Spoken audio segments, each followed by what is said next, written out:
So thank you all for being here today. Um, Let me let these individuals in really quick, and then I'll start the program. Thank you all for being here today. We have a lot of presenters from some great schools who want to share information with you about their law school programs. As per usual, you can enter questions into the chat. I have given them some broad sort of outline of what the questions are that you've been asking so far, students have been asking so far. Without further ado, I just want to take a moment to ground us. So I want you to take a moment to think about the land that you're on, to think about where you are, who you are, and recognize the ancestors that you bring with you. Invite them in to be helpful, to help us all sort of learn from each other and take what we're supposed to take away what we're supposed to learn today. So without any more delay, let me go ahead and just sort of invite whoever's going to speak first. And I think it's Arizona State, and that's going to be, oh shoot, Scott. No, you're New Mexico. Arizona State. Kate Rozier. I was afraid you're going to say that as I'm trying to figure out my PowerPoint, but let's give it a try here and see if I can get this to work.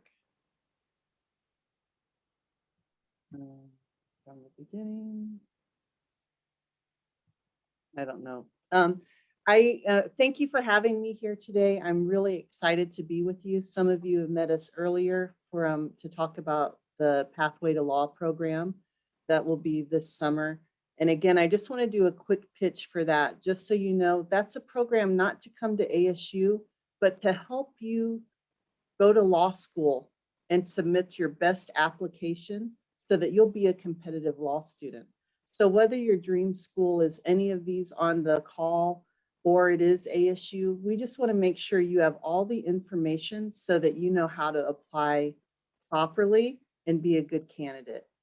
So I'd like to just give you a brief rundown of why I think you should consider ASU as one of your options when you're picking schools. So I'm going to try to go through this quickly. So we are a top-ranked law school, and we are in Arizona. We're currently the #7 public law school according to U.S. News and World Report. We have a lot of nationally ranked programs at our law school, but we're very we're very proud of our legal writing ranking. We have a lot of full-time professors so that you can have small individualized instruction to improve your writing. And as you know, that's one of the keys to being a great attorney. Here's our profile for our entering class. Lots of non-residents. We're working on bringing our female ratio up and always working on our diversity numbers. But as you can see, we have a lot of different types of students from all over the country with a lot of very interesting backgrounds. Another interesting factoid is that our average entering age is around 24. So we have students coming straight from undergrad, but also a few who take a few years off to work and get some great experience. These are our median numbers for our law school for this year's entering class. We're currently at a 165 LSAT, a 383 GPA. But one of the most exciting parts for us is that 100% of our students have received some sort of scholarship in our entering class. I want to tell you though, from this slide, please know that median means that that's the halfway mark, right? So there's a lot of students who have scores much lower than that 165 or the GPA number. And so those are some things you need to be aware of, is that don't let these numbers scare you away from applying to your dream schools, because you do have a lot to offer that some schools might be looking for. Another thing that sets us apart is our career services numbers. We're very proud of these. We actually have hired a headhunter. So if you don't have a job coming out of law school, you can come back to us and say, hey, I need more help, and we'll help you find a job. These are very important to us because if you don't have a job, we know you're not going to be a happy alum. These are kind of where our students are working.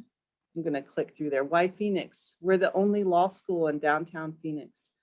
You have instant access to the courts, to the law firms, and so it's a great place to go to school. We also have extended campuses. So now you can go to DC for up to a year or two and take classes. We have a campus in Santa Monica, and this fall we'll be opening one in LA. And so a lot of our ILP, our native students, will take classes in DC and get their externships, and one of our professors is housed out there as well. I'm going to skip through some of these. Hold on, sorry.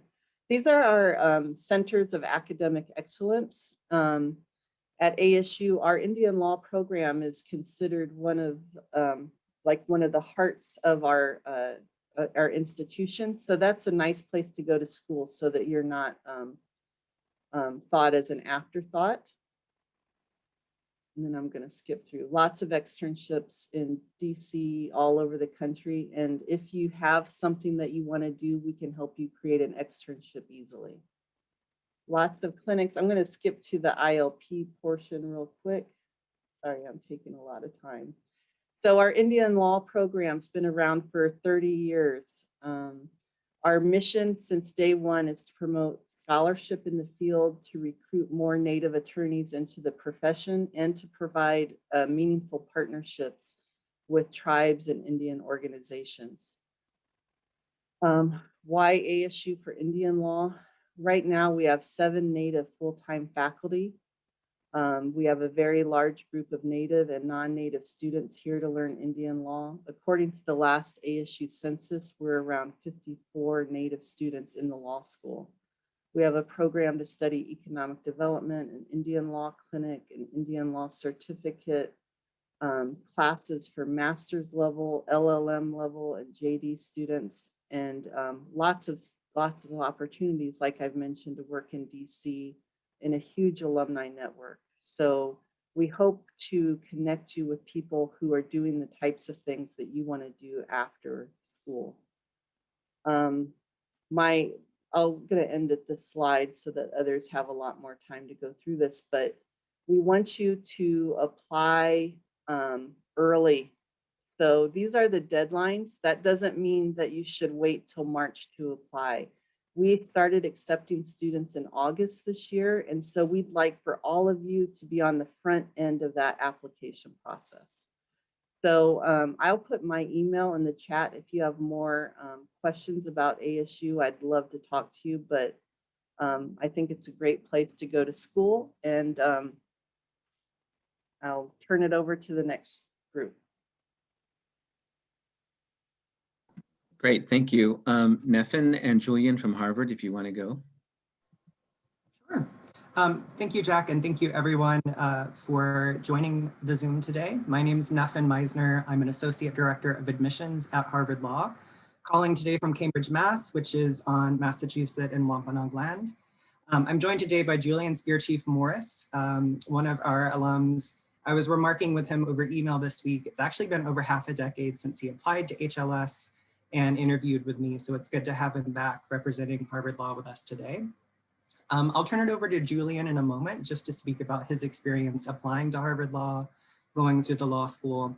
But I do have a couple quick notes to share about the law school itself and just guiding thoughts I would like y'all to keep in mind as you're thinking about what it means to prepare and apply to law school.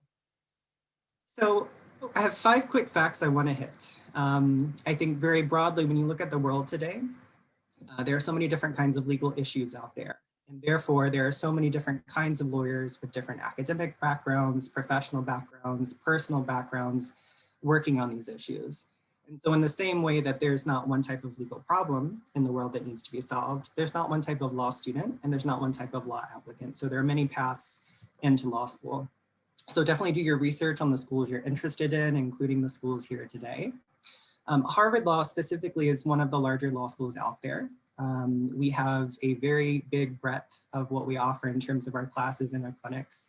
We have over 500 courses touching on every area of the law, from animal rights to corporate transactions to Japanese corporate transactions.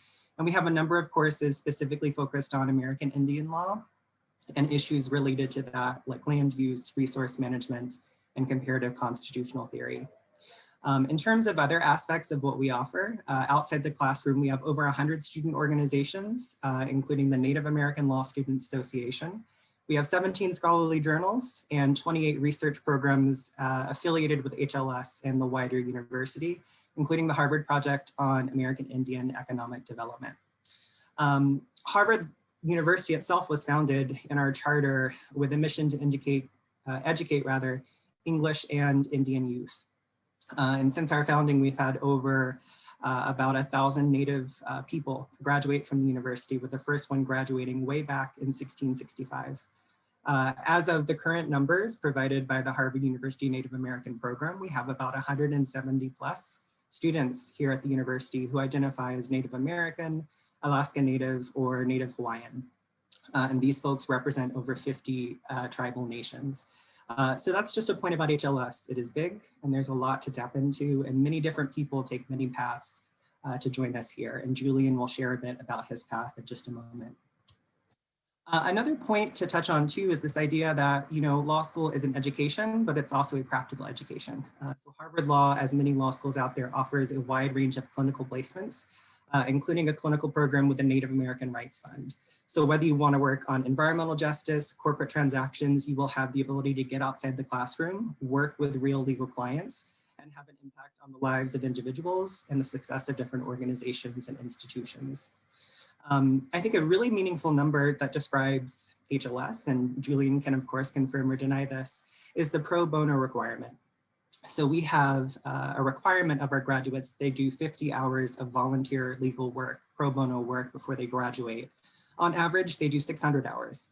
And so I think that tells y'all two things. First, I think it tells you a little bit about the kind of people who come here. These are people who, again, whether they want to advise tech startups or work on land rights issues, they want to get out there and do the work. It also speaks about the opportunities you have to actually do that. So a very meaningful, I think, number that describes the opportunities here.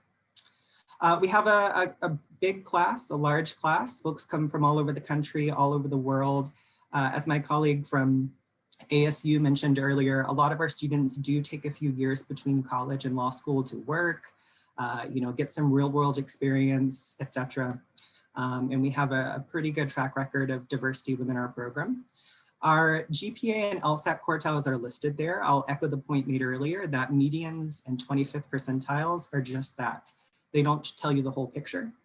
They don't show you the highest or the lowest scores within a given class. We don't have any cutoffs. I think most of our peers do not have cutoffs because these GPAs and these LSAT scores help us kind of predict your academic success, but they don't tell us if you're going to be a nice person, a good community member, an effective advocate in the courtroom. So they're only a small part of the overall admissions review process. We have a strong community of mentorship and advising, with every first year student getting 5 to 6 mentors and advisors assigned to them in their first year. And then we also offer need-based financial aid. We're one of 2 law schools left in the country that chooses to use our funding and give loans and grants to people who need it the most. So I'll stop there because again, I think you have access to Julian, who will be, I think, wonderful voice to hear from in terms of why he applied to law school, what brought him to Harvard, and what he has been doing since then. So I'll turn it over to you, Julian. Thanks, Stefan. Hello, everybody. My name is Julian Spear Chief Morris. I'm originally from Southern Alberta, Canada, and I'm a member of the Blood Tribe, which is part of the Blackfoot Confederacy on the Canadian side of the border. I graduated from Harvard Law School in 2018, and I'm now an attorney at a law firm called Jenner & Block in Washington, D.C., in their Native American law group. Thank you for allowing me to be here and just share a few words about my experience at Harvard and applying to law school. As Neffin touched on, it was 6 years ago now, which is hard to believe, where I was in the shoes that you all are in right now, thinking about becoming a lawyer, considering law schools. At the time, I was working as a guidance counselor in my hometown, working specifically with Indigenous students. And I'd grown up seeing deep-seated issues in my community that I didn't have the ability to address. And I thought becoming a lawyer would hopefully empower me to be able to have a bigger impact. But I didn't really have any idea what I was doing. I didn't know where I wanted to go. I didn't really know any lawyers. But it just so happened that there was a mentor of mine, also from the Blood Tribe, who had previously been the executive director of the Harvard University Native American program. So he took me out for coffee, and he pushed me to apply to Harvard, of all places. I'd never been to the East Coast. I'd never been to Boston. Had never thought of myself as someone cut out to be an Ivy League student. But he told me that Harvard had a strong and welcoming Indigenous community, that Harvard really looks after its own, and that at Harvard, I'd have the opportunity to tailor my law school experience to study basically anything I wanted. And all of those things turned out to be true and were definitely reflected in my experience there. After that conversation over coffee, I spent some time getting my materials together, and I sent in an application to Harvard. And shortly after, I found out that I'd been granted an admissions interview with Neffin. Neffin was the first Harvard person I'd ever seen, and I was mad and intimidated. I did the interview in my mom's kitchen, wearing the first and only suit I had ever owned. I can only imagine what he thought of me. Obviously, I was able to bamboozle him into recommending my admission because, I got admitted, and I'm so thankful that he did because it really changed my life. Something I want to make sure that I say is I know it can be tough to manage, but if you do decide to go to law school, if you are deciding where to attend, you should really try to visit the schools you're seriously considering, because even after getting admitted to Harvard, I was still favoring a law school in Canada. But when I visited that school, it really just wasn't for me. I felt like it was pretentious. It was not diverse at all. There was one other diverse student who they sat me at a table with, and we struggled to make conversation. A student from the Black Law Students Association told me that they had to get together with Black students from a different law school to have enough people to organize events. So I actually booked my ticket to Harvard's Admitted Students Weekend during that trip. And from my first moments at Harvard and during Admitted Students Weekend to the day that I graduated, I can honestly say that I really felt welcome.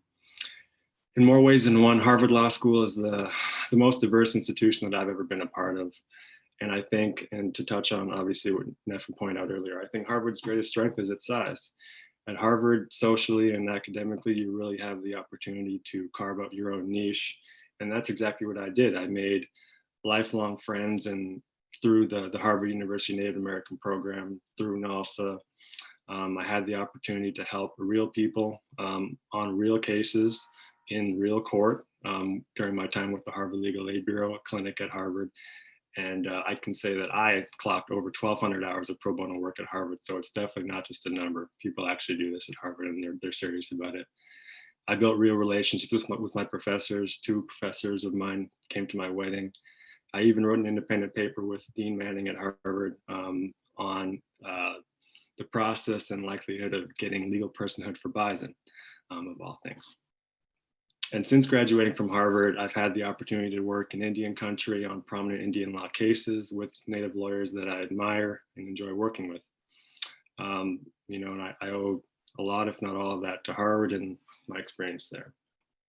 And, I come from a small town in Canada. I have absolutely no legal pedigree, but I think you'd be hard pressed to find a better example of the fact that your experience at Harvard can truly be what you decide to make it. So I hope that you'll take it from me that if you have the opportunity to attend Harvard Law School, you should absolutely take advantage of it, because it might just change your life like it changed mine. So again, thank you for allowing me to share a few words about my experience at Harvard. I'd be happy to speak with any of you in the future. If you want to reach out to me, I'll put my email in the chat. I think we do have a little bit of time for questions, but again, thank you for allowing me to be here, and I look forward to hopefully connecting with a few of you in the future.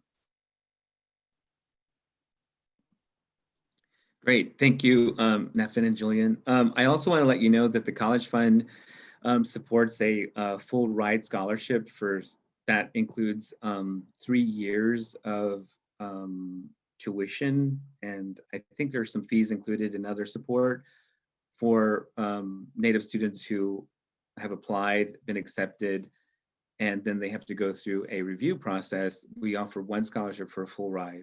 We just awarded it, so it'll be in 3 years from now that we'll have another award up. So if you're looking to do that, consider that that's an option to consider for the future as well. All right, we'll turn it over to Kate, Michigan State. Yeah, only in a Indian law presentation does Michigan State come right after Harvard and Arizona State University. This is not our usual milieu. I'm Kate Fort. I'm the director of the Indian Law Clinic at Michigan State University College of Law. I've been there since I graduated from Michigan State University College of Law back in 2005. I work with Matthew Fletcher, who's a professor and a member of the Grand Traverse Band, and Winona Single, also a professor and a citizen of the Little Traverse Band. Sorry.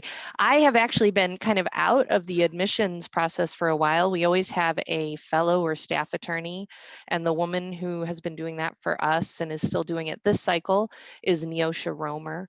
She recently got a tenure track position at the University of Idaho teaching family law there. So if you're looking at Idaho at all, they are really, I always end up doing this. I always end up developing other people's programs. They're really doing a great job at Idaho in their Indian law program. I often am like, Kate Rozier is going to call you. You're going to want to talk to her when you get your application in.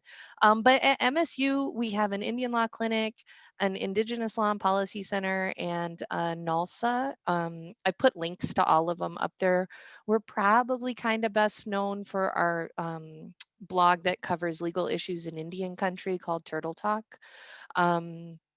That's where there were 2 major decisions out of Oklahoma today on reservation boundary cases. I think one of the things that we're good at is we have a lot of great connections and we stay connected. Like I posted when Julian said he's at Jenner, the attorneys who I work with on some major ICWA cases have just shown up are at Jenner now. And so we work with that firm on big cases. I represent tribes in Indian Child Welfare Act cases. So when you come and work at the clinic, we do a lot of environmental work and a lot of ICWA work.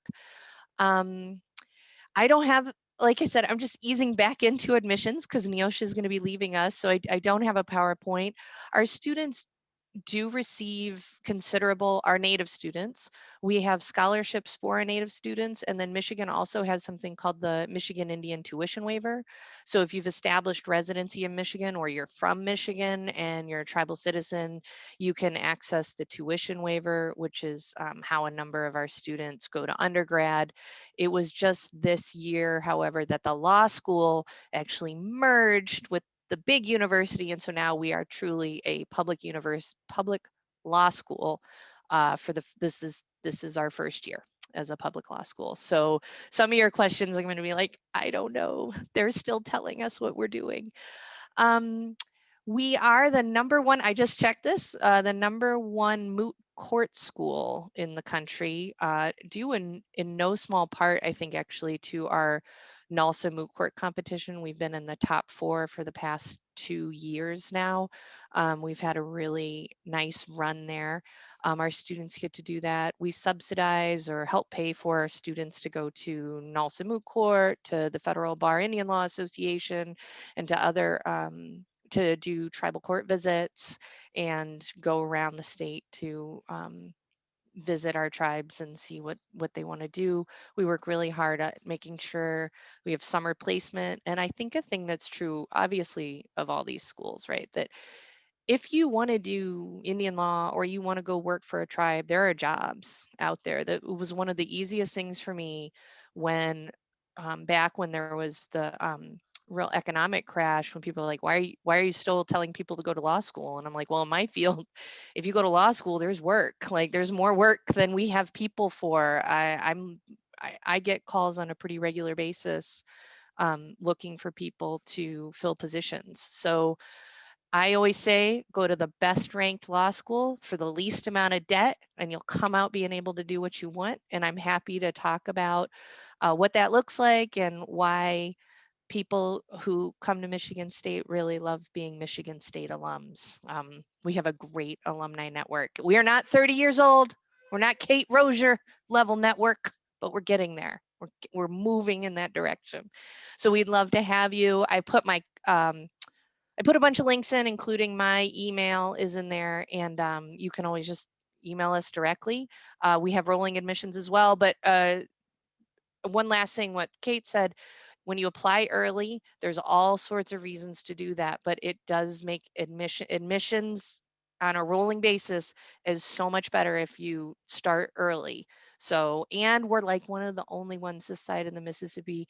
So if you don't want to go to the Southwest and be super hot and need water, you can come to Michigan. The snow is currently gone. There's no snow on the ground right now. So see, look at that. It's March 11th. At least I'm getting Rory to laugh. I see you over there, Rory. So anyway, thank you so much for having me, and I'll stick around to answer any questions you might have. Great, thank you, Kate. I appreciate that. And now we'll go to Brooke at Seattle University.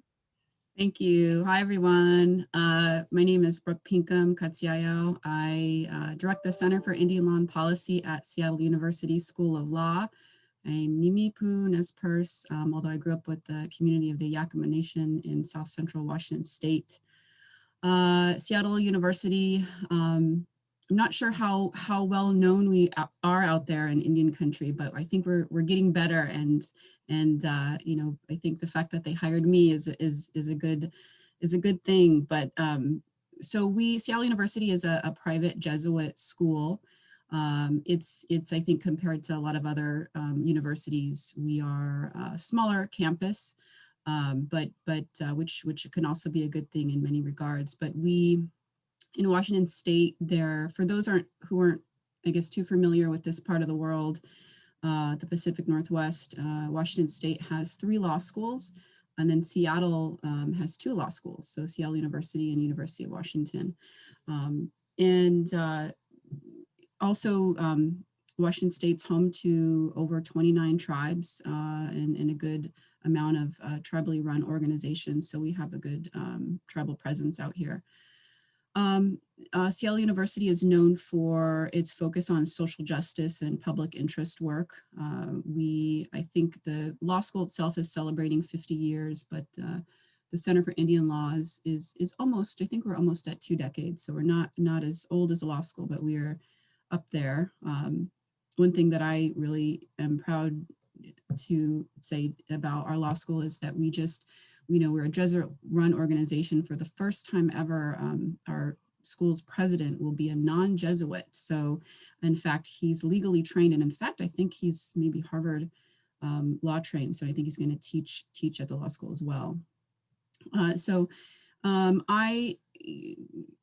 wanted to share this. We have this sort of quick view book, and let's see, share screen. And I'm kind of new to this whole sharing thing. So if you click on share screen, it'll bring up your, you got it. Good, and let me just make this larger. So this is our view book here. It just has some quick facts because I too am not a admissions trained in our admissions yet because I haven't been around. How the heck do I move this thing out of the way? You might have to scroll up or scroll down. Yeah, that might be. There you go. Okay. Yeah. So and I'll zoom in. So these are just a few tidbits. This is our view book, and I'll put it in the chat so you guys could read it in more depth. But so we're the number 3 legal writing program in the nation. We held the #1 spot for quite some time. Not sure what happened there, but we went to number 3. We are in the top 20 of clinical training programs in clinics. Legal clinics are really great for a chance for students to get sort of real world experience. And we offer over 500 externship opportunities in the state and worldwide and in the nation. We are proud to have the most diverse student body in the Pacific Northwest. We have the most comprehensive Indian law program in the Pacific Northwest, and we also have a robust academic resource center and advanced courses in technology and innovation. I also wanted to highlight our Flex JD program, which our admissions department kept pushing me to highlight. And I think because it's sort of timely that we, with things being online now, the Flex JD program, which will be new to SU beginning in the fall of this next year, maybe when we can meet in person again, but for those that maybe work full-time or have, you know, other commitments, that you could do a hybrid online and in person, partially in person, mostly online.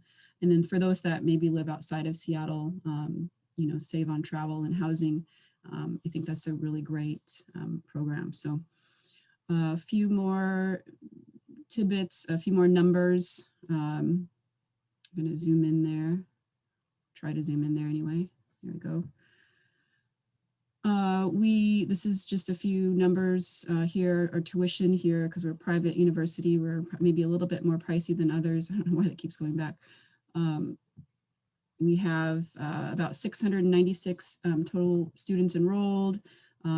Here's our numbers on, you know, average student age is 27. Female, we have way more female students, male students, 40% students of color. And then here's our LSAT is range and GPA range here. I don't know if my arrow is like pointing to these things, but yeah, good, okay. And then we have, you know, here's some good numbers down here, you know, 272 members of the judiciary are SU alum, attorneys in practice and general offices and law firm partners, public defenders, county prosecutors. So those are some numbers there. And there's more to this really nicely put together view book, but I will just talk a few, I'll share that, and then I'm going to stop sharing. How do I stop sharing? Just go back to that. At the top, you should see view options. Mm-hmm. And it should say stop participant sharing. I can stop it for you if you want. Yeah, will you do that, please? Just because Here you go. Tech stuff. So, and then I also just want to highlight, you know, I talked about our Indian law program. I know that, you know, not everyone is necessarily interested in Indian law, but we do offer a JD and an LLM track as well for those after you graduate and get your JD in tribal law and governance. We also have American Indian Law Journal, and which is dedicated to Indian law issues. The center, we also, I forgot to mention my co-director for the Center for Indian Law and Policy is Professor Gregory Silverman. He's Mohegan, and he teaches most of our Indian law related courses and others. We also offer a full tuition scholarship, the Doug Nash Scholarship, and it goes to an enrolled member of a state or federally recognized tribal member, or a lineal descendant of an enrolled parent or grandparent. And we ask that those that want to apply, the application deadline for that is February 1st. Our admissions, I think March 1st is the deadline to LSAC for overall admissions. But the Doug Nash Scholarship, which is actually named after another Nimipu, who is my predecessor and has since retired back to Nimipu country. And then so other scholarships are offered automatically when you apply based on merit, and they vary in dollar levels, and then offer two other full-time scholarship awards for people that show applicants that show a strong interest in social justice and public interest work.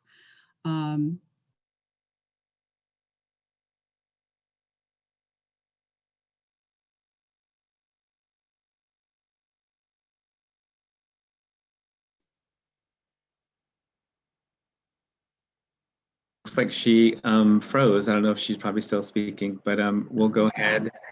There you go. Freeze? You did for a minute there. Sorry, Jack, I did freeze. I You don't know did where I freeze. left, but I was just talking, I don't know where I left off, but I was talking about Seattle. And can you tell me where I left off, Jack? Sorry. I'm sorry, I was looking for something. I don't know if I can remember specifically. Oh, that's okay. That's okay. Just go back 3 minutes to what you were talking about, and that'll be fine. I was just about to, I think I was just about to talk about Seattle. Apparently, Creator doesn't want us to hear that, so he's conveniently putting a little pause on it. So when she comes back in, we'll let her know that she froze again. Wait just a second before I introduce the next school.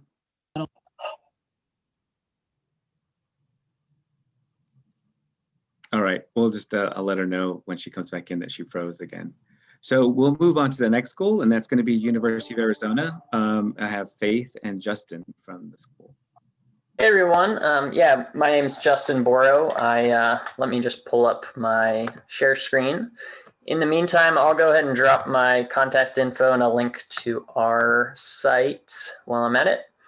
One moment, bear with me. So,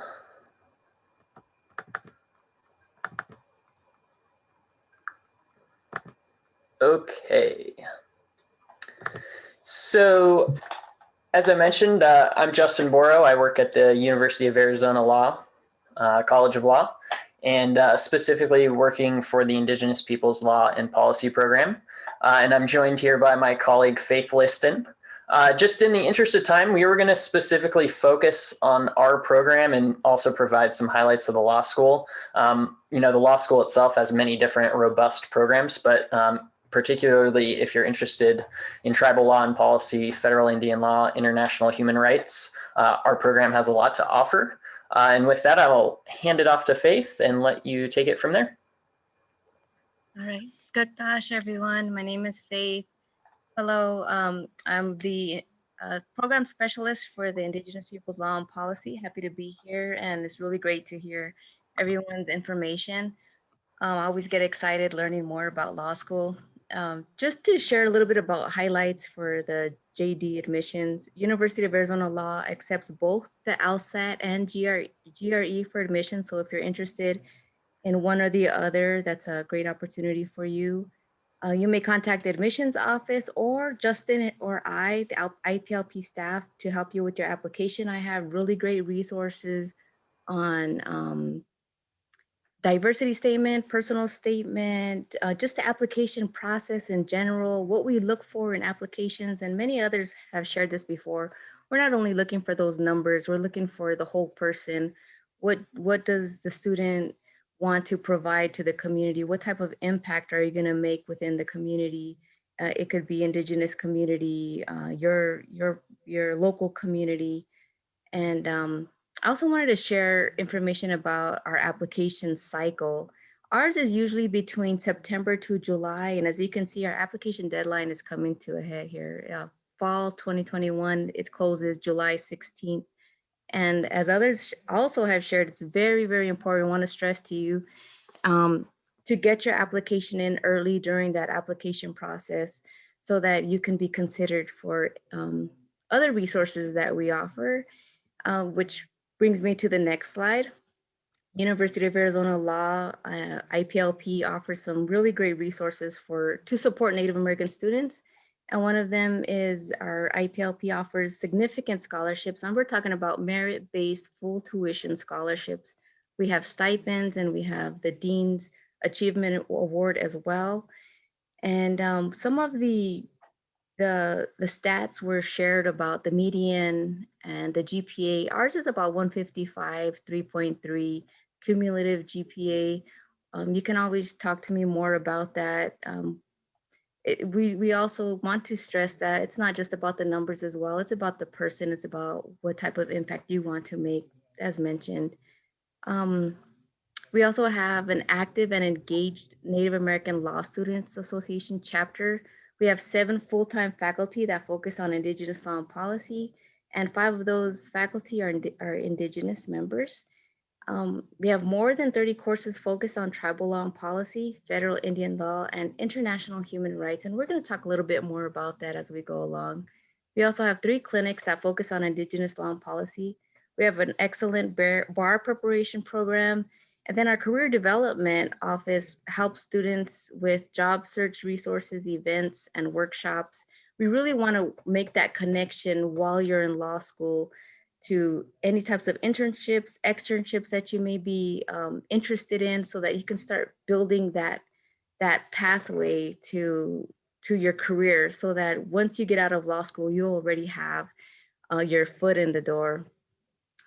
We have many alumni that are in Washington, D.C. as well, private law firms, public sector, government sector, And for the class of 2019, we had about 88% overall employment rate. So we're very happy about that. We really want to make those connections for the students. And for the next slide, I wanted to share with you our Native American Law Student Association, one of the largest, approximately 30 Indigenous Juris Doctorate students and about 40 Indigenous graduate students. They're all very community oriented. They support one another. They support each other as mentors. They all come from different walks of life, but they share a very common goal of success. And it's really nice to see everyone just come together if you're looking for that type of community within law school. And that really helps with the success rate as well. And going on to the next slide shows our faculty. We have 7 full-time faculty, as mentioned. These are the names of our faculty. 5 of them are Indigenous, as mentioned. And our faculty co-chairs are Professor Williams and Professor Sosi. And these are their photos now here. And you can just see how happy they are, what beautiful smiles they have. So that's just a little bit about the law school. I wanted to, at the end, we'll probably have some questions, but wanted to let you know that in the chat, our information is in there. I would love to talk to you a little bit more about any questions that you may have. And Justin's gonna go ahead and take over the next slide. Yeah, thanks, Faith. I just wanted to talk a little bit about the clinics Faith had mentioned. So the law school itself offers about 12 clinics, and we're just going to touch on the 3 offered by our program. So first, the Tribal Justice Clinic is headed by Heather Whiteman-Runzin. She joined the law school faculty from the Native American Rights Fund a little over a year ago. And so that clinic focuses really on tribal law and policy and federal Indian law. And currently, I think one of the main issues they're working on is a hunting and fishing rights case, in addition to a lot of other things. The next clinic is the Yaqui Human Rights Project. That's headed by Professor Hopkins, and that focuses on working with both Yaqui Pueblos in Sonora, Mexico, as well as the Pasco Yaqui tribe in Tucson, Arizona, where the University of Arizona is located. And that is a pretty far-reaching project that is primarily focused on a petition before the Inter-American Commission on Human Rights related to land and water rights and a lot of other public health issues that they're trying to address. And then the third clinic is the International Human Rights Advocacy Workshop. And that clinic in particular focuses, allows students the opportunity to work on pressing human rights cases with a particular focus on Indigenous peoples' human rights before the United Nations system and also the Inter-American Commission on Human Rights. So our students, I don't know how familiar everyone is with clinics, but all law schools offer clinics, and it's essentially that experiential learning where students are providing pro bono legal research and legal skills on a number of different issues. And I just wanted to mention briefly, we're very fortunate this year. We are hosting the UN Special Rapporteur on the Rights of Indigenous Peoples. So Professor Kali Zai has joined our faculty and is running his UN mandate out of our clinics. So our students, in addition to working in the Tribal Justice Clinic and getting that hands-on experience working with tribes in Southern Arizona and all over the country, our students are able to work on really unique human rights cases and research projects directly supporting the UN Special Rapporteur's mandate. So again, you know, depending on what career you're thinking of, you know, it's a great opportunity for you to learn more about how those systems work, and particularly how they can support, you know, in some cases, tribes in the US putting pressure on domestic governments to address long pressing human rights issues. Faith had mentioned, you know, there are a ton of courses. And again, you know, our law school has a lot of a wide diversity of options. We just wanted to focus on some of the offerings for our program. So we have a lot to offer in terms of federal Indian law, tribal law, and policy, and international human rights, you know, particularly with a focus on working with Indigenous communities. So this isn't a comprehensive list. I just wanted to list a couple of courses. Faith and I are always happy to chat with people more if people have questions about the law school or or our program in particular. And I also just briefly wanted to mention many of the programs here also offer a JD certificate or some kind of equivalent in Indigenous law and policy. So that's a way for students interested in those areas to kind of specialize. So it's, you know, a cluster of courses, clinical work, and participation in other events. Our law school also offers a Master's of Law and an SJD in Indigenous law and policy. And so those are post-JD graduate degrees. And a lot of times, you know, particularly if you're thinking about academia, being a professor, those are a great option for you. And just briefly wanted to mention our January in Tucson program.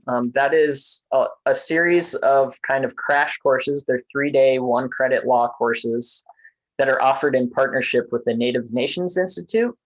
And I won't try to go too deep into this, but NNI is a sister program of the Harvard Project on American Indian Economic Development, which the folks from Harvard shared a little bit about. So that's another opportunity for students to take courses. A lot of them are focused on Indigenous governance and economic development in Indian country, but there's a lot of others that are maybe more comparative or human rights focused. And that we just kind of wanted to give a brief overview. I know everyone has a lot to share. I don't know if I can't actually see the chat right now, but I'm sure Faith has had the opportunity to drop her contact info in here. Please reach out to us. You know, if you just have general questions about law school or specifically about our program, or you just want to learn a little bit more. And Faith, I don't know if you had any other final sign off, but that is what I had to share. Yeah, that's it. Thank you very much for listening to us. Thanks, everyone. I will stop share here. Great, thank you, Justin and Faith. Now we have Joseph Lindsay, not Joseph Ross, from University of California, Berkeley to share. Thank you. Hi, everybody. My name is Joseph Lindsay. I use the pronouns he, him, and his. I am the Director of Admissions and Operations at Berkeley Law. I'm Chemehuevi from the Colorado River Indian Tribes. So if my signal freezes, I'm on the reservation. And as many of my Arizona people know, there's not a strong signal on the res sometimes. So hopefully I'll still be here for most of the presentation. So I'll do my share screen real quick.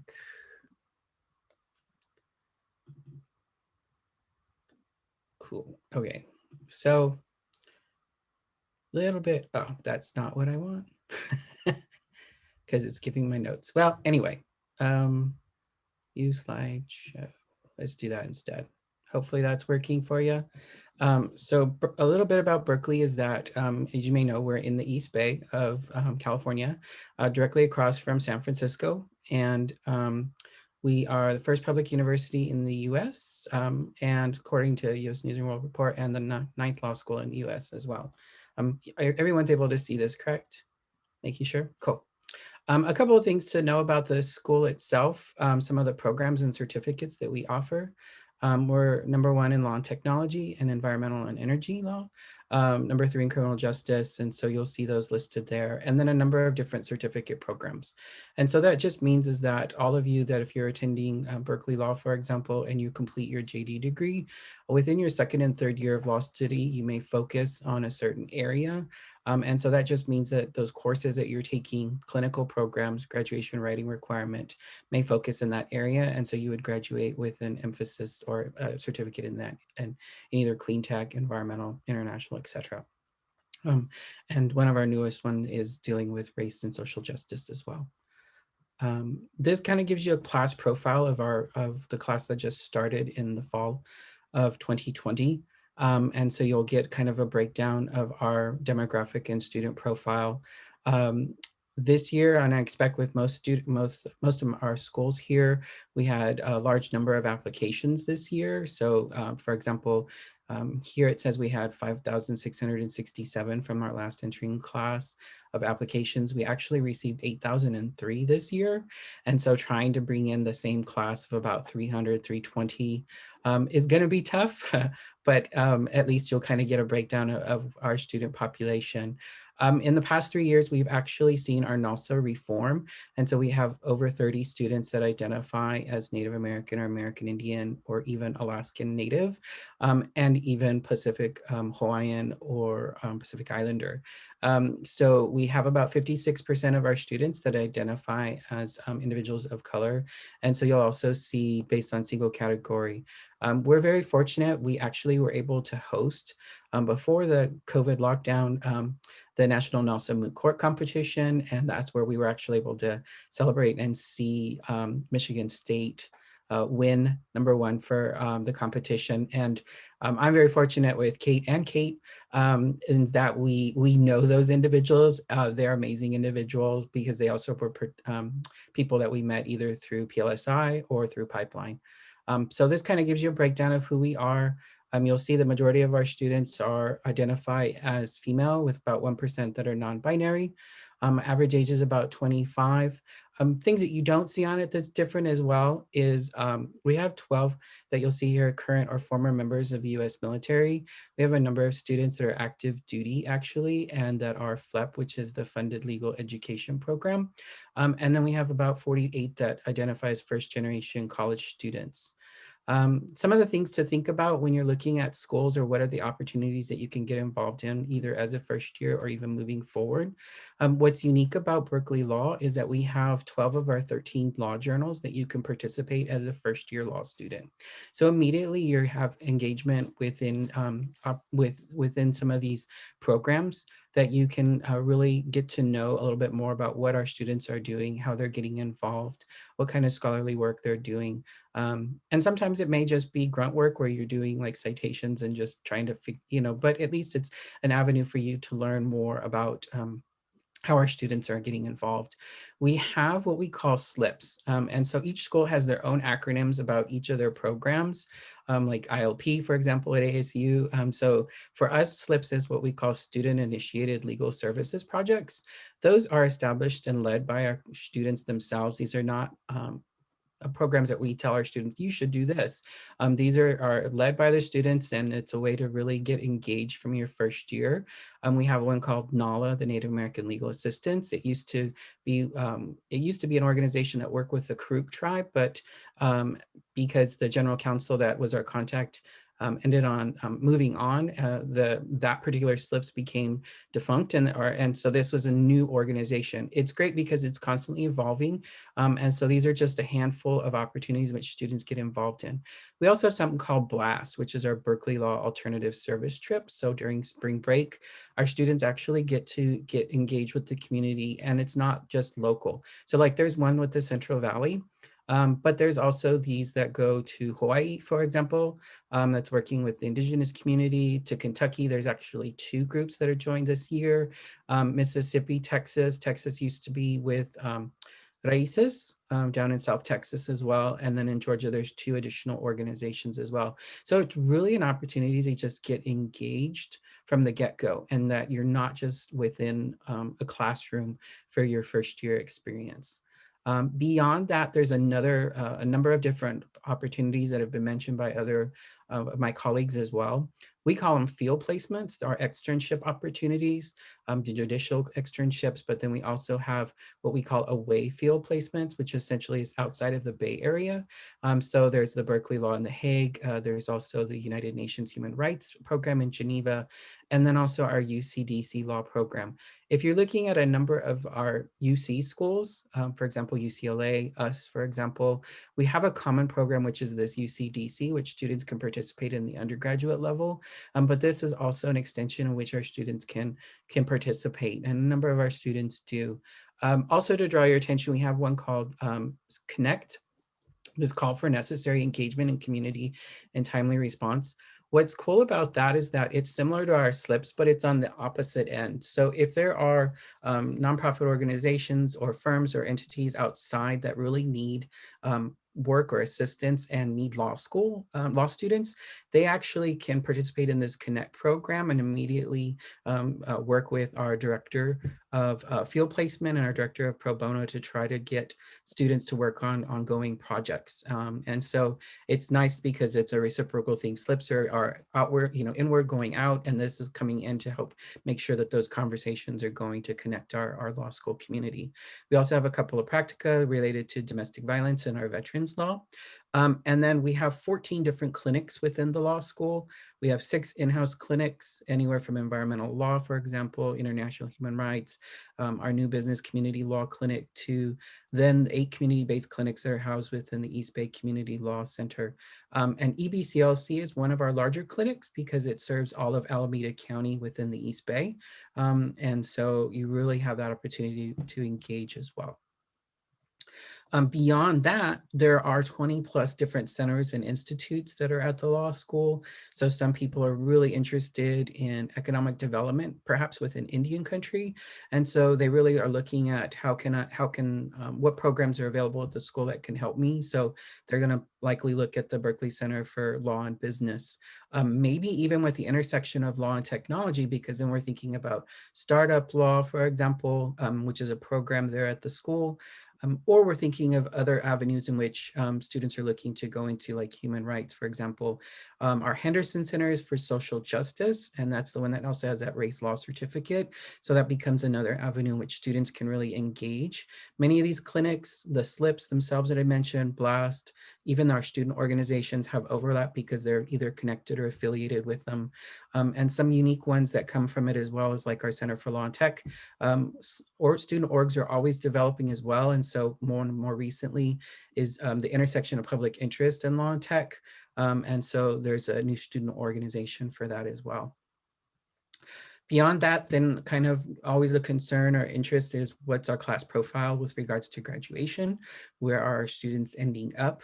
And so this is kind of gives you a background. 97% of all positions held are full-time, and far as employment is concerned, and you'll see what our average salary overall is and breakdown. I would always encourage you, and I believe Jack already posted it before, the ABA has a 509 that you could provide information with regards to not only admissions profiles, but also employment and outcomes. And that's always helpful because it has not only our information, but any law school that you're considering. So it just provides an opportunity for law schools to be more transparent in their outcomes. And then this, I just love this picture, but this is reflective of EBCLC, our East Bay Community Law Clinic. They're the ones that actually have this shirt, and so a number of our students wear it. But if you do have any questions, you're always welcome to reach out to our admissions and be glad to answer any additional questions you might have. So I will stop sharing. Great. Thank you, Joseph. I didn't save the best for last because I was born in Gallup, New Mexico. So we're going to have the University of New Mexico up next. Scott, thank you for waiting and joining us today. Awesome. Thanks, Jack. I appreciate that. We miss you in New Mexico. Gallup misses you. Thanks. My name is Scott Cameron, and I work in the Admissions and Career Services Office at the University of New Mexico School of Law. Really appreciate it and to be here with all these other great law schools and law school representatives and all the students and everything. And I am likewise going to attempt to share my screen. I am not so great with the technology, and my internet connection keeps telling me it's unstable. So hopefully I don't freeze up as well, but we'll see what happens. But before I do share the screen, I just wanted to point out that my background, this is not live, but it is a view from the north side of the law school campus. Those are cottonwood trees that turn nice and golden in the fall, and those are the Sandia Mountains behind there, called Sandia because of their watermelon color, as you can see there at sunset. So beautiful place to be here in Albuquerque most times a year. I heard there was some back and forth about, I don't want to get in the middle of that, just to say that a lot of sunshine out here in the Southwest. So anyways, let me see if I can jump to the sharing the screen and do a little presentation here. Looks like, yes, that has happened. And then If I can do, well, there we go. Okay, so hopefully you can see that or most of that. Excellent, thank you for the thumbs up, I appreciate it. So the front picture there is just a few things. I think all the way to the right there, that's probably near Gallup somewhere, I think. And then we've got some chilies. One of my favorite things, which is cycling, which we do a lot. That guy is flying over our heads in some colorful blankets. Just give you a little slice of what we have. So let's talk about emissions for a moment. And let me move this out of the way. School, big value, and then real New Mexico perks. We are a small school. Our total enrollment right now is 279 students. We have about a 9:1 student to faculty ratio. We have competitive tuition. We are in the top 15 of least expensive law schools in the country. Oh, I'm sorry. Okay. We have a state-of-the-art hands-on mandatory clinic that we've had for over 50 years. We were one of the first law schools in the country to make clinics mandatory. We are highly ranked for diversity, popularity, for older students, and for our value, like I said. And last year we were ranked #1 law school by Pre-Law Magazine for Native American students. And then now I need to move my screen again, so please bear with me. As far as applications go, we have a rolling application period like most schools do. It opens up in September. Our priority application date, I think there's at least one other school here who mentioned this, is March 1st. Just like everybody else, your applications go through LSAC and ours becomes available on September 15th. We have a non-application fee, but if you, I don't want to start sounding like an infomercial, but if you contact me after this and say that you were here, we're happy to waive the fee. And then like most schools, our application consists of a personal statement, a resume, and then you do a CAS report through LSAC, which is a summary report, your LSAT scores and writing samples, transcripts, letters of recommendation. I know, Jeff, at the beginning that one of the topics of interest that some of the students may have had was about applications processes are pretty similar. We have different rankings for scores and things, but what you have to provide is pretty similar. What can you do to kind of stand, make yourself stand out and stand apart? And I would recommend that the personal statement is the place where you can really do that, where you can demonstrate to the admissions committee. We have an admissions committee that meets once a week after September 15th and as the applications start coming in. And your GPA, if you are almost out of school or if you are out of school, you can't do much with that. You can study for it. If you don't like your score, you can take it again. Your personal statement is really the place where you can make yourself stand out and where you have the opportunity to talk about what brings you to law school, what you bring to law school, what would you bring to the class that you would be a part of, and then what's your plan? What do you want to do with your law degree, and how are you going to make a difference? And that's really the place for you to stand out to the admissions committee and have them look at your statement and say to themselves, wow, this is somebody who's the student body, and these are the things that they're going to bring to the community when they leave. Like it says, we're a small school, and we also have a very small legal community. New Mexico itself is one of the least populated states, but one of the bigger states. And so our legal community is very small, very tight-knit. Our classes are also very close with each other. And so one of the things that we are looking for in applicants and in the personal statement is, how is this person going to fit in? And of course, like everybody else said, the LSAT and the GPA and things like that, those are more centered towards how successful are you likely to be in law school? Because as I reported, we have a 100% graduation rate for Native students and for most students, really. And I think that's because we are all committed to your success. And so we try and make sure that you have the indicators that show that you will be successful at school. So again, personal statement, I think is really important. Here's some statistics of our last fall's incoming class. I think everybody's shared something similar to this, but we had 525 applications, 105 students, Our median LSAT was 155. Again, that's the middle mark. Median GPA was 3.5.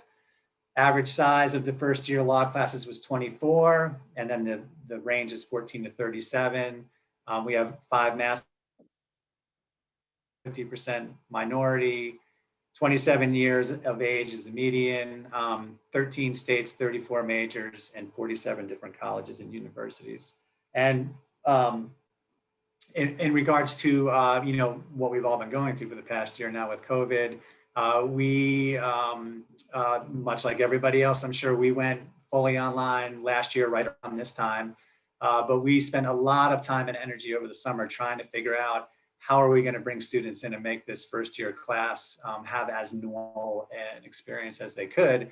And so we set up a hybrid learning program, and we split the first year class into 3 different sections and brought each one of them on campus during they could have in-person live classes. And I'm happy to report that we had very few instances of people contracting coronavirus. And when they did, we were able to isolate, clean up the school, and get back to business as quickly as we possibly could. So that was a great success, and I think just a demonstration of how invested the school is in your program. These are our program offerings. Of course, we have the JD. We have, like I said, we were one of the first schools to have mandatory clinics. We have a community learning clinic, child and family justice, an economic justice clinic, a natural resources and environmental law, and maybe most importantly to a lot of you, a Southwest Indian Law Clinic. And I would just mention a Child and Family Justice Initiative, a program that's funded through a Kellogg grant, where we provide extra money to students who participate in that program and agree to work with local organizations on child and family justice issues. So we'll talk a little more about money as we go along, but that's something to keep in mind. We have several dual degrees, and we have a Master's of Studies, the MSL, which I mentioned before. And then we have 2 certificate programs, environmental law and Indian law.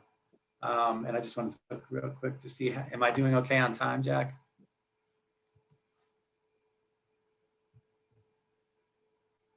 I can't see anybody anymore. Sorry about that. I forget when you share. Yes, you're fine. Okay, thank you.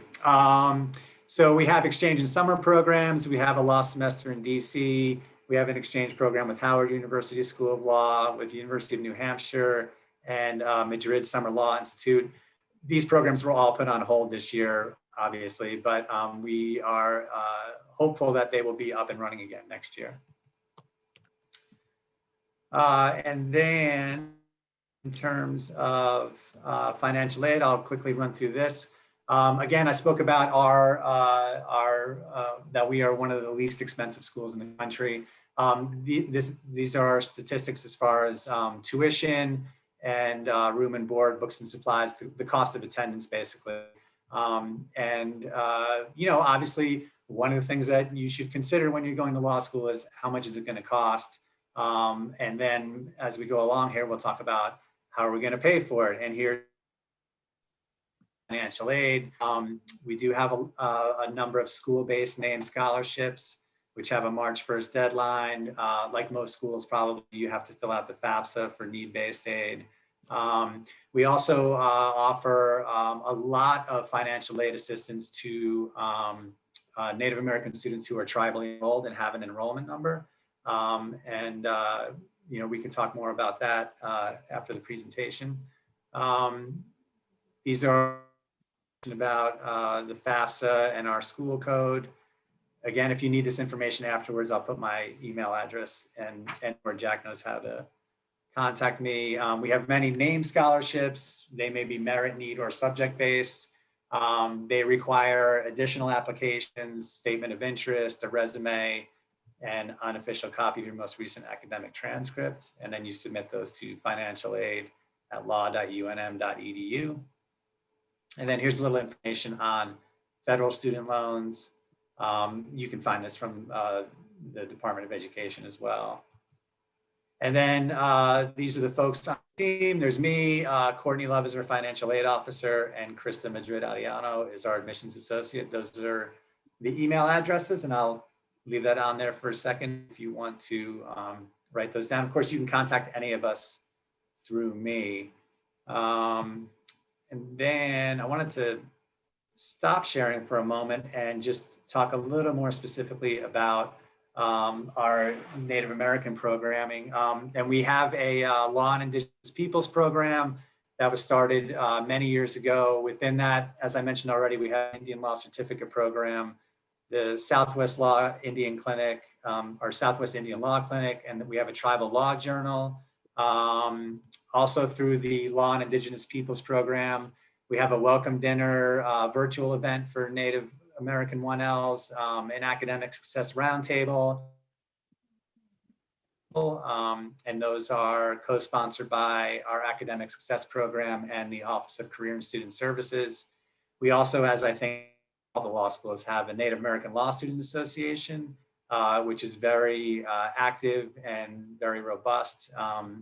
And they are actually in just a couple of weeks from now, are doing a symposium called Uplifting Their Voices, a symposium on missing and murdered Indigenous women and girls. I invite you, if that's something you're interested in. I think there's still room to, this is the beauty of the Zoom, right? No matter where you are, you can zoom in that. Let me know if you're interested in something like that, and I can arrange for you to participate. And then I think it was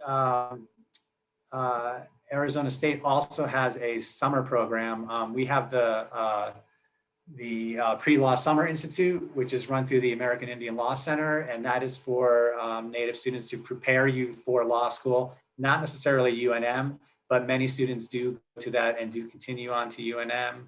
I'm trying to think of what else. I mean, as I said, we have a lot of, and I just want to let you know that in terms of, feeling at home in New Mexico, we do have 23 tribes in the state. We have 26 courses that we offer in Indian law. And usually somewhere around 10% of any given class is Native American students.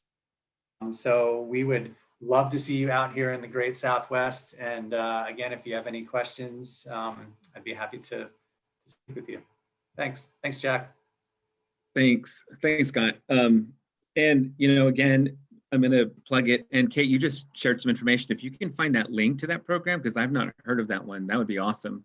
Because I would like to get that information out to our students as well. I'm going to plug the PLSI again, because you would, I'm going to be remiss for not sort of emphasizing how important that program has been to generating and creating the law community that we have in the United States of America. Because that's like, if you talk to almost any lawyer now, and many of the people just on this call, like many of them have met each other just because of PLSI.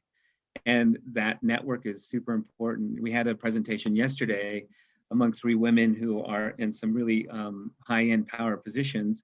And they said that had they not met each other through that program, they don't know if they would be, sort of as successful as they have been, because they have such strong friendships and relationships.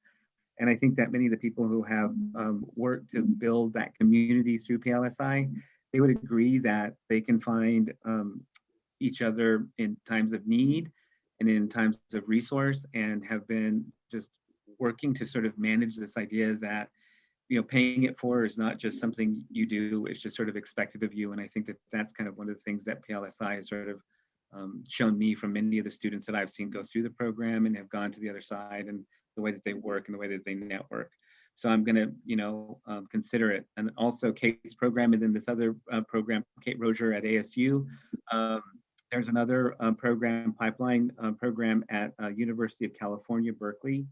And Kristen presented on that. She's a colleague of Joseph. And then Kate just mentioned this one at Montana. So there are a lot of resources out there that are very helpful.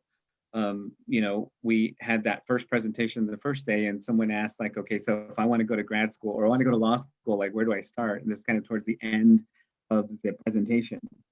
So it's I don't know how to also inform you that each of these schools hire people to be helpful. They have people who work in admissions to sort of support you through trying to figure out, like, is this the right school for me? the questions you're asking and the things that you're probably thinking about are questions that they're prepared to sort of be helpful. So you need to figure out, like, if you want to go to a specific school, like, these people are available, but there are other people there within the admissions, process that can also be useful to sort of guiding you down the pathway of figuring out, like, if this is the right school for you. So when you think of nothing being of a resource to you, know that you are wrong, and that there is a whole department at every institution in the United States of America and university system that's called admissions, and they have a staff. They may not be as helpful as you want them to be, but they can be helpful. And then you have resources, and now we know of PLSI, Rodina Cave Parnell, like everyone has mentioned before. Like, she will answer any questions that she can, and possibly be as helpful as she possibly will. Whether it's like, hold on, let me call someone, don't leave. And then she'll find somebody and say, okay, I've just talked to whoever, blah, blah, blah. They can talk to you about X, Y, and Z, school or X, Y, and Z program. So know that some of these people will do whatever they can to help you to be successful. And I think that's one of the messages from the first presentation with Kristen. She's like, once you're in, like, there's a whole system to ensure that you are successful. They want to ensure that they not just help you, but they also want to you'll see that the stats that are being, shared. And that was a great question. What is the support system, indirectly, but what is the graduation rate of Native students at each of these programs? Every school who admits a Native student is probably going to try really hard to make sure that that Native student stays and finishes, so that they can drive their numbers and their stats up just a little bit, so that there's a little bit more information about, like, how we support our Native students or support our students across the board. They also kind of do that work in reference to sort of employment. So know that those are resources that when you're there, that I think are super important to remember. This wasn't in the question today. I haven't looked at the chat yet, but there are support systems for bar assistance. PLSI has a bar assistance resource. You don't have to participate in PLSI to access that funding. And I'm sure that there are other spaces too. You can check in with some of the schools to see if they can be a resource to help you prepare and pass the bar. I know that, that's one of the harder challenges. You can take the bar in a state that you didn't go to school in. So you could go to school at University of New Mexico and practice in Utah, or others if you passed the bar. Just another question I think came up before. But I'm gonna open it up now and see what I've missed in the chat, and then open it back up for anybody else in the presenter world. Do you have anything, other last tidbits of information that you want to share, or things that you think are important as I look for some questions? PLSI, how much does it cost? It's usually free, Jack. Sometimes they ask tribes to help with their housing, but if it doesn't happen, that's fine. And they also usually have a living stipend as well. And then is there a fee for living in New Mexico while they're in PLSI? I mean, not a fee, but like they have to pay for their housing and their transportation to and from. And I think the stipend usually helps with that. Okay. So then costs would vary just depending on where you stay, and if you have a roommate, and if you drive or fly. Yeah, and I would just add that basically what Jack's been saying, Rodina is an amazing resource for questions about PLSI specifically, like those real specific kind of nitty-gritty questions, but also just in general. And I was thinking to myself as I was about to say this, I hope she doesn't get like a barrage of phone calls and then hate me for saying that. But I know if she does, she would be happy to answer those phone calls. And I think, Jack, you would second that, right? That, I mean, she's just an incredible resource for any student, no matter where you're planning on going. Again, PLSI, the American Indian Law Center is housed at UNM, but it is not part of UNM. And so, we have no stake in you go there. It's not like if you go there, you have to go to UNM or anything like that. And Rodina, again, just a great general resource for all things Native American law, really. And somebody stole my thunder. The one thing I forgot to mention was that we have a lot of Native American alums, and who hopefully will soon be our Secretary of the Interior, went to UNM Law School. think we're just waiting for the confirmation. I think that it's kind of almost a done deal. So that's super exciting. And she, I was laughing because Rodina in our presentation on Monday was talking to the presenters before the group came in that I love pie. And so she was like, if you ever get a chance to have Deb Holland's pie for Thanksgiving, and we were just like, what are you talking about? Like hanging out with, with Deb before and eating her pie. So that's me and Kristen's goal, either this year or next year, to try to get the Deb Holland's house for Thanksgiving pie. But see, that's the thing that I think is super awesome about PSI. Like these people have a great connection, great community, and they stay and they know how to be supportive to each other. Any other questions? I was looking, I didn't see any. Oh, it is. That's right. Thank you for reminding me about that, Danielle. I'll have to indulge to some degree. Anything else that you guys, the presenters, think that we should share before we head out a little bit? So much great resource here. I will work with the presenters to see if I can get their presentation decks. That's a lot of information, but at least we can probably see if we can get links to some of the stuff that we can send out, or maybe I can create a Dropbox. As I mentioned, this presentation will be available to people on the YouTube channel, our American Indian College Fund YouTube channel. If all the presenters agree that that's an outcome they're willing to sort of allow.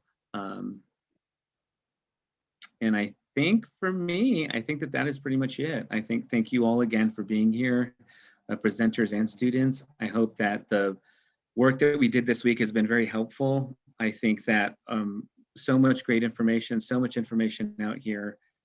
Just know that you know, on the student end, that there's so many people out here who really want to see you succeed and want to be very helpful. So thanks again for everybody for joining us, and talk soon.